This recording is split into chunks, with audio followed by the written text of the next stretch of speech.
عبدالحبیب بھائی بہت پریشان. کیا ہوا بھائی؟ بڑی دعاؤں سے شادی کی، شادی کے بعد گھر میں جھگڑے اتنے، ماں کو بیوی پسند نہیں، بیوی کو ماں پسند نہیں، ماں کو سمجھاؤ تو بیوی ناراض، بیوی کو سمجھاؤ تو ماں ناراض. میں تو پریشان ہو گیا شادی کر کے، میں ختم کر رہا ہوں، طلاق دے رہا ہوں. تو میں نارملی نوجوانوں کو جو سمجھاتا ہوں آج لائیو سمجھا دیتا ہوں، شاید کسی کا گھر بچ جائے، کہ یاد رکھو شادی کے پہلے 4-5 سال ہمیشہ مشکل ہوتے ہیں. فیصلے میں جلدی مت کرنا. جن کی شادی کو 25-30 سال ہو گئے نا، ان سے پوچھو، ان کی شادی کے بھی پہلے 5 سال ایسے ہی گزرے تھے.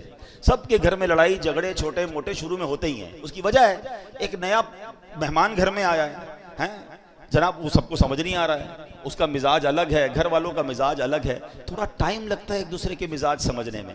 اللہ پاک بعد میں اولاد دے دیتا ہے، فیملی اولاد میں بیزی ہو جاتی ہے، گھر والوں کو بھی لگ پتہ جاتا ہے واپس جانا نہیں ہے، اس نے یہ آ گئی ہے تو یہی بہو بنے گی، تو ماں بھی سمجھ جاتی ہے، بیوی بھی سمجھ جاتی ہے، اور پھر گاڑی چل پڑتی ہے. شادی کا اصل سکون جو ہے نا وہ 5-7 سال بعد ہی ملتا ہے. ٹھیک ہے میرے نوجوانوں، جلدی نہ کیا کرو، یہ فیصلہ کر، یہ عورتیں بھی بہت کر، لڑکیاں بھی بہت کر رہی ہیں. ادھر شادی ہوئی 6 مہینے بعد اپنے ابو کو کہنا شروع کر دیا میں نے نہیں رہنا اس گھر میں، میری ساس ایسی ہے، میری نند ایسی ہے، میرا شوہر ایسا ہے، مجھے طلاق چاہیے. اور ابا بھی کہتا لے لو طلاق.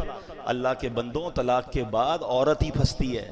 اس بیچاری کو دوبارہ رشتہ اتنا آسانی سے نہیں ملتا. اس کو بعد میں اپنے گھر میں بھی لوگ اجنبی سمجھتے ہیں. پتہ نہیں کیوں نہیں سمجھ رہی ہیں میری بہنیں. 2 بچے لے کر چلی گئی گھر میں کہ میں طلاق لے کر جاؤں گی، میرا ابا مجھے رکھے گا. ابو کب تک رکھے گا؟ ابو کا انتقال ہو گیا، پھر تمہیں کیا تمہارے بھائی سنبھالیں گے جن کی اپنی شادیاں ہو گئی ہیں؟ اتنی جلدی کر رہے ہیں لوگ طلاق میں، اتنا جلدی فیصلہ، ٹائم لگتا ہے. یہ رشتہ 2-4 سال کا نہیں ہے، یہ زندگی بھر کا رشتہ ہے. اللہ کرے یہ جنتوں تک کا رشتہ بن جائے.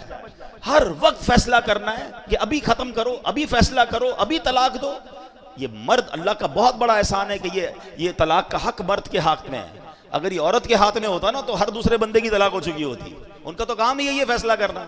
تو میری بہنوں سے بھی گزارش اور میری بھائیوں سے بھی گزارش کہ جن کی شادی، اور میری ماں باپ سے بھی گزارش، یہ ماں باپ بھی شے دیتے ہیں، فکر نہیں کرو طلاق لے کر آ جاؤ میں رکھ لوں گا. کبھی بھی اپنی بیٹی کو راستہ نہ دکھایا کریں، بلکہ اس کو کہیں کہ تم اپنے گھر میں وقت گزارو، ٹائم دیں. کچھ وقت لگتا ہے، اللہ کی رحمت سے انڈرسٹینڈنگ بھی ہو جائے گی اور اگلی زندگی بڑی خوشگوار اور پیار والی گزرے گی. اور مجھے آ کر کہا کئی لوگوں نے کہ آپ نے مشورہ دیا، میں تو طلاق کا فیصلہ کر چکا تھا، مگر اب الحمدللہ کچھ عرصے بعد میری فیملی میں سب میں انڈرسٹینڈنگ ہو گئی، میں بہت خوشی والی لائف گزار رہا ہوں. یہ قرآن کہتا ہے کہ تمہارے لیے ہو سکتا ہے کوئی اور بھلائی رکھی ہو. تو خدا را یہ فیملی، یہ رشتہ، یہ کوئی ایسا رشتہ نہیں کہ آج بناؤ کل توڑ دو. اس کو چلائیں، اس کو وقت دیں. اللہ نے آگے بھلائی رکھی ہوگی، اللہ نے آگے خیر رکھی ہوگی.